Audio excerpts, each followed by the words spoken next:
morning, good evening, and good afternoon to you all, from those down the road to the folks around the world.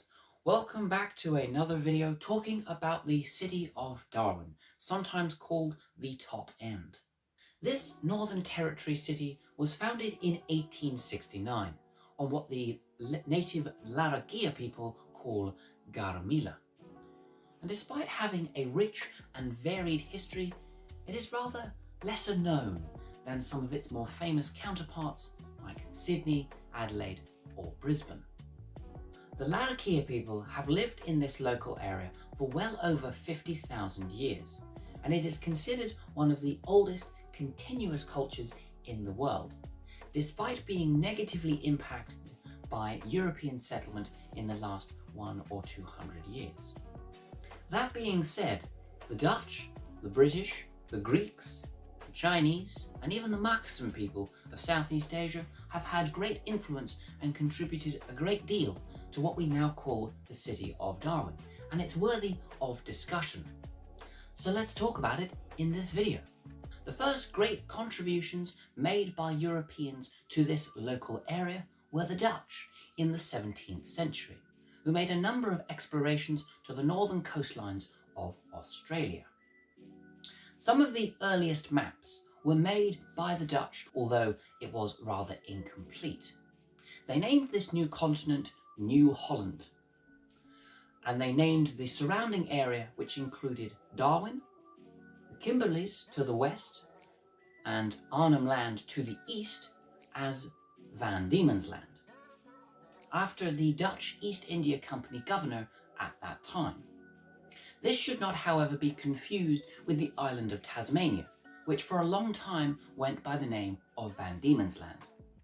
By that point, the Northern Territory, Darwin and the surrounding areas had come under British influence and contributions, and so the name of Van Diemen's Land was no longer used and could be associated with somewhere else instead. Although there are still a number of places named after Dutch cities and people. The Gulf of Carpentaria is named after another one of the Dutch company governors. Arnhem Land is named after the city of Arnhem in the Netherlands. And this place is just Dutch for large island, but it's still its namesake to this very day. But by far the biggest contributors from Europe were, of course, let's face it, it was the British in the 19th century. In 1839, the HMS Beagle was halfway through its surveying mission of Australia and the Timor Islands. But this was not the same Beagle voyage that had been made with Charles Darwin in tow. You know Charles Darwin, origin of species, evolution, we're all descended from apes, all that sciencey stuff? Okay, great, we're on the same page. Oh, hang on, we have Charles Darwin, we have the city of Darwin, and we have the HMS Beagle. You see, it is all connected. For 16 days, in July of 1839, the Beagle arrived in the area which we now consider to be the city of Darwin. The two commanding officers at the time, and great friends to the scientist Charles Darwin, were John Clements Wickham and John Lord Stokes. When they viewed the sandy cliffs of this Australian coastline, they were immediately taken back to the time when they sailed on that great voyage in the early 1830s. And so, to quote them, to convince an old shipmate and friend that he still lived in their memory, this area was then called Port Darwin. About a generation later, in 1862, the famous explorer John McDowell Stuart successfully travelled from the city of Adelaide right the way up to a place he would call Chambers Bay, about 100 kilometres east of the modern city of Darwin. This momentous occasion, coupled with the fact that the Top End was now under the South Australian jurisdiction, meant that a settlement could be staked and claimed for the British.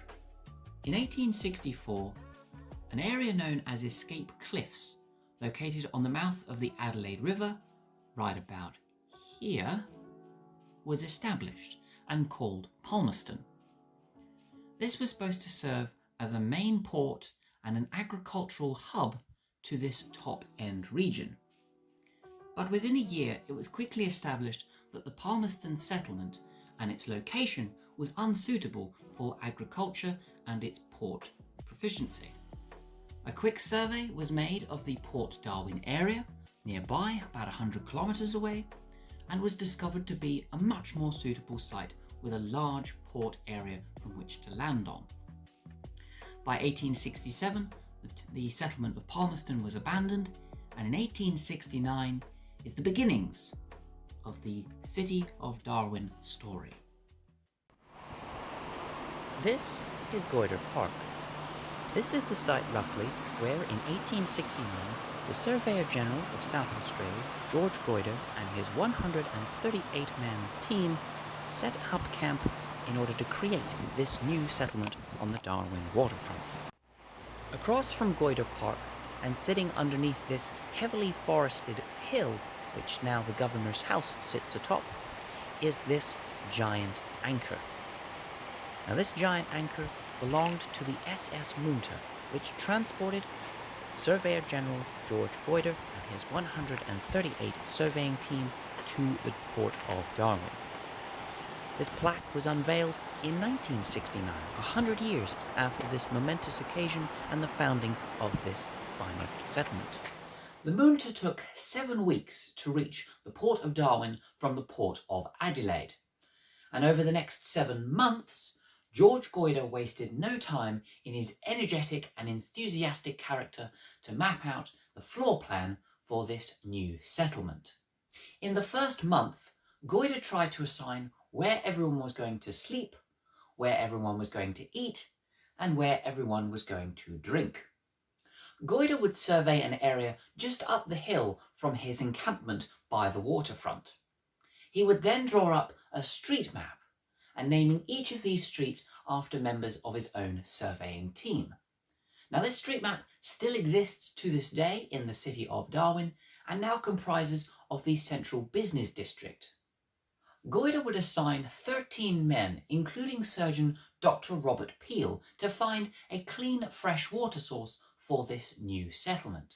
Peel would find an area just north of the settlement where there was a natural fresh water spring.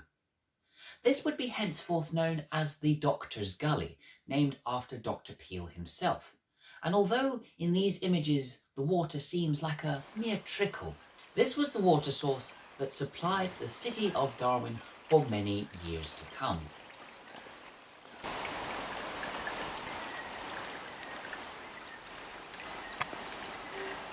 William Hayes would then plant a garden near to Doctor's Gully, as it is only reasonable that a garden or a farming system should be placed in close proximity to a fresh water source.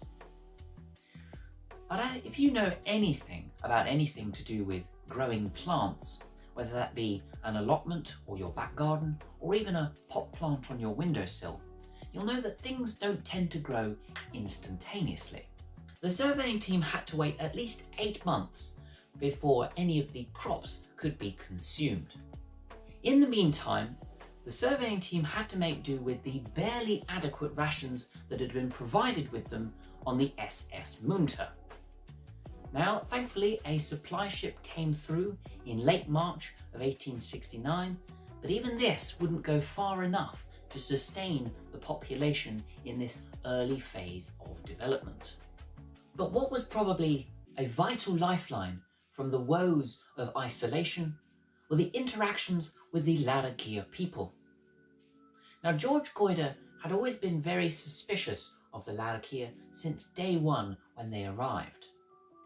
But with so much free time and in desperate situations such as early settling, the surveying team were very appreciative of the Larrakia people.